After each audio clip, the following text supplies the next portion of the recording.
The Oxford Dictionary definition of the word impact is to have an effect on someone or something. Take a moment to consider who has had an impact on you in your life. Was it a coach, a teacher, a director, a friend, or a parent?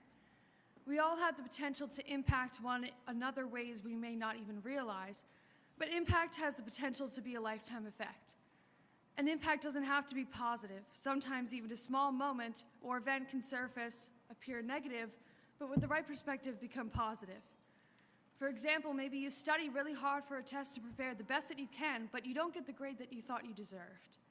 How you choose to view that experience can impact your future in a positive or a negative way. Should you throw up your hands and say, "Forget that, I'll never try again"?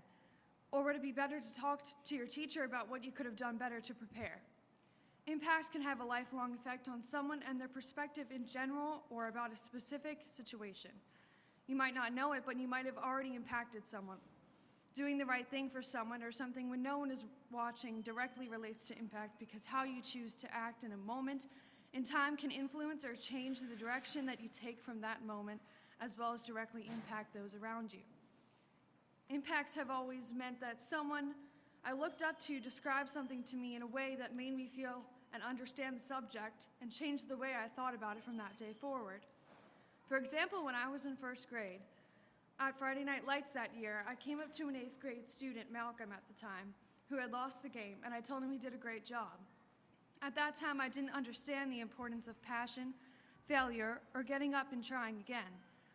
Through tears, he leaned on one knee to tell me that even though he lost, the important aspect was not that he won or lost the game, but the fact that he failed, got up, and tried again.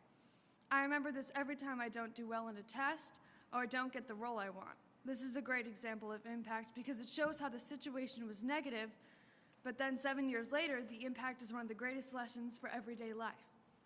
The people who impact us may not even realize that they have changed our lives or helped us to grow our minds so that one day we can impact someone else just the same way that they did for us. Finally, I want you to think about how you can impact someone else. Are you going to change their perspective positively and the way that they think? Are you going to teach them a lesson by telling them about a situation that you've personally been affected by to better help them understand the importance of the subject? Sometimes the greatest impact you can have is by leading by quiet example. Here at our school, we as the 8th graders are looked up to and admired for being the oldest. We have earned privileges that some of the other grades haven't got to encounter and learned lessons as well. The lessons we learned from those before us impacted us in ways that help us shape our point of view, outlook, and perspective. I challenge all of you to remember that we are in a position every day to impact those around us for the better, and helping each other, we can eventually help everyone.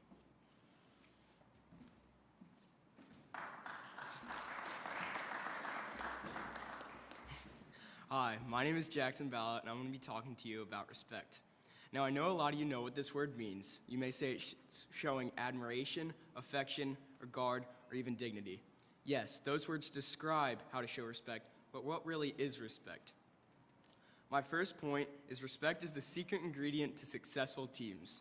This point does not only apply to sports teams. This could apply to project groups, the musical, ceramics, or even our student government. With respect comes reward.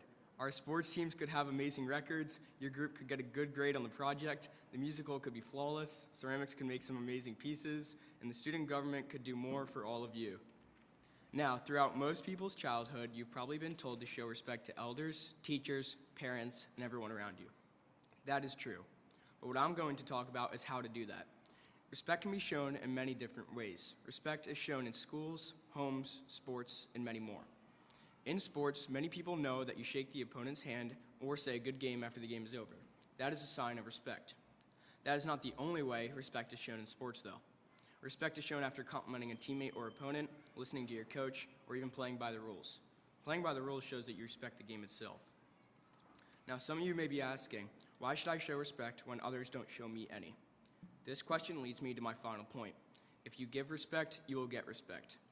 If someone were to have a bad attitude, treat you wrongly, or even not put in work in a group assignment, you should still never be disrespectful. For example, if one of your group members starts relying on everyone else to do the work for them and not keeping up, maybe help them if they don't understand the topic or show them ways they can contribute to the group.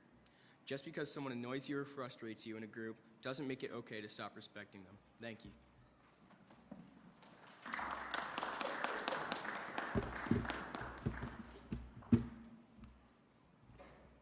Okay, the word I will be focusing on is change. And I know some of you are thinking that change is a lot of the time bad. It's something new. You're going into something new, but it's almost never really bad in the end. It usually always results in something good. And it may take time to realize realize the impact of the change. For example, when my sister left for boarding school, I was worried that we were not going to be able to stay connected. But at this point, I think it's only brought us closer than we were before. My first word is develop. Change allows you to develop into something different or to develop into something new. I know all of you have done that, whether it be in sport, art, or any other area. My next word is adjust. Adjusting is a key feature of change. No matter what change brings, there will always come opportunities to adjust to the new scenario you get put in. For example, I know that every single one of you have come to Montgomery at some point in your life, and that you have made friends even when you didn't have any starting off. My next word is improvement. Change will almost always result in improvement, whether it be within yourself or perhaps something that may impact others' lives. For example, the telephone was invented, and it created the way of change. It changed the way we talk to our friends and to our family on our daily lives. My last word is innovation. Change will frequently result in innovation and advancement. For example, Thomas Edison saw a problem with lighting and candles all across the world, so he decided to innovate and advance by creating the light bulb, and now we have light bulbs across the world.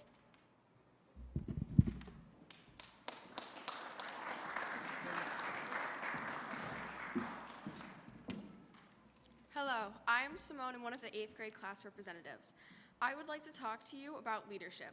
Leadership is a very important thing to keep a community connected. When I say leadership, I don't mean some huge gesture where you're getting up and telling everyone what to do.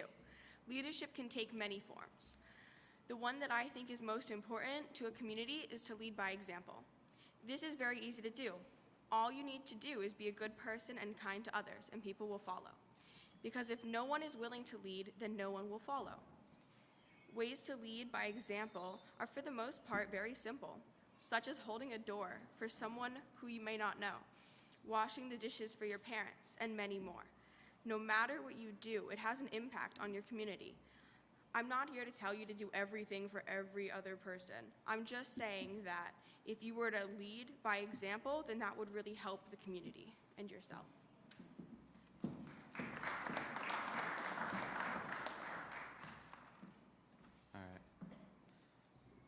Hello, I'm going to be going over flexibility.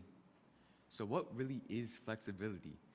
When experiencing impact, you have to react quickly and responsibly, which is when flexibility comes into play. To be flexible, you have to be able to adapt to changes with little to no prep time. Flexibility is an important skill because your plans won't always turn out perfectly. Some examples of being flexible can include suddenly having to cancel plans or having to switch up your routine because an important event was moved closer to your date. Some in-school examples, Chef Andrea and Chef Ron having different lunch menus for people who can't have the regular meals, like gluten-free meals and the vegan meals. My friend Dylan Bond, when he was choosing between musical and basketball, had to be flexible to come up with which one was right for him. Does anyone else have any times when they were flexible? You can go ahead and raise a hand. Any examples? No? Okay. Being flexible can improve quality of your life and the quality of others' lives. So being flexible is overall just a great thing. So when planning, you should be thinking about possible obstacles and alternatives if something were to change at the last minute. Thank you.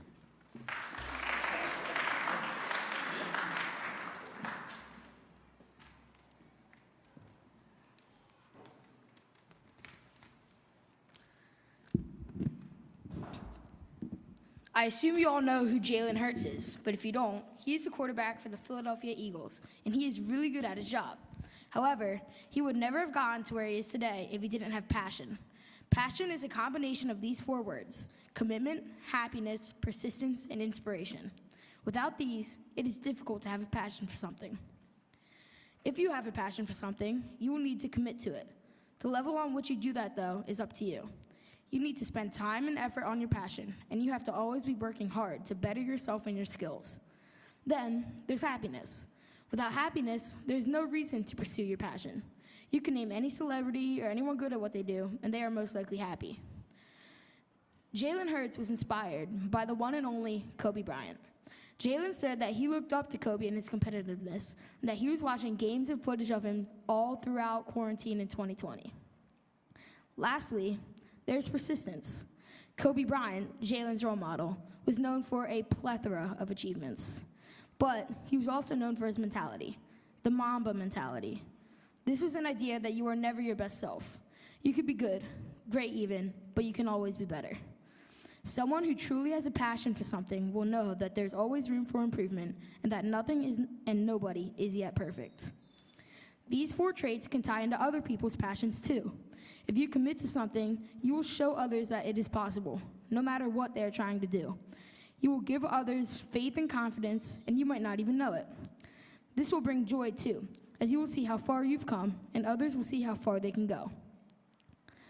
If you are happy doing something, such as spreading positivity, you can show others how enjoyable it is.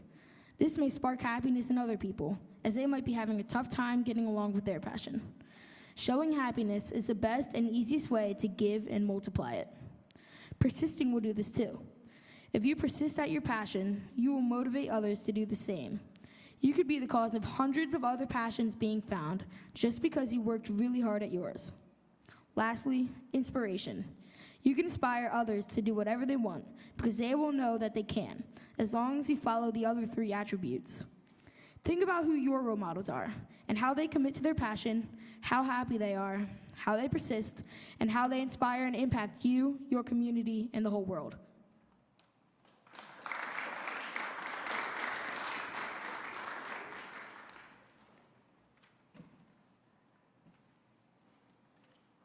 So I'm going to thank the student government team for doing this because they were given a task, 3 weeks ago, right? I asked them to come up with a theme to share with the community, right? So Jason suggested we talk about impact in community. So each obviously selected a word, okay, that is relevant to leadership.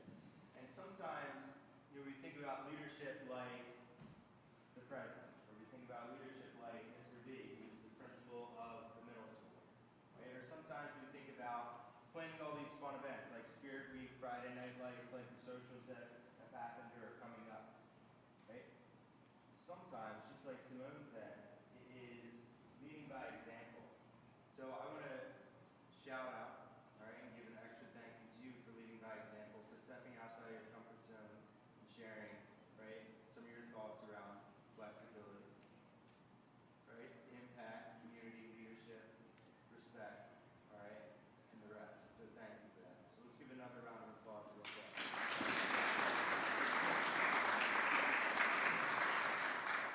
Before we end, we have a bonus question, but I do want to end with this for my part.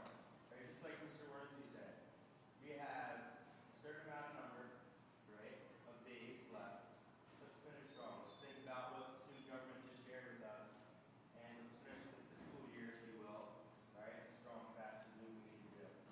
Show respect to other people, show respect to classes. It's going to be a good last couple weeks. Ready for the bonus question?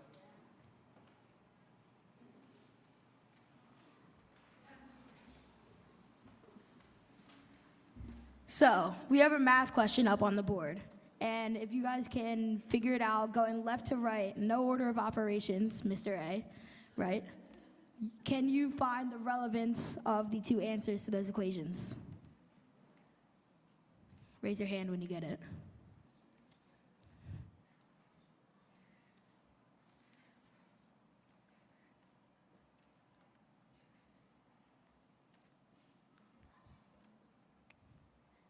Yeah.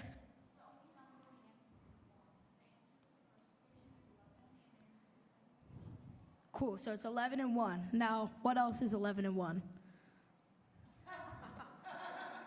Yeah, the Eagles. The Eagles are 11 and 1 after yesterday beating the Titans. And bonus questions. How many games are the Eagles ahead of the Cowboys by? Jackson.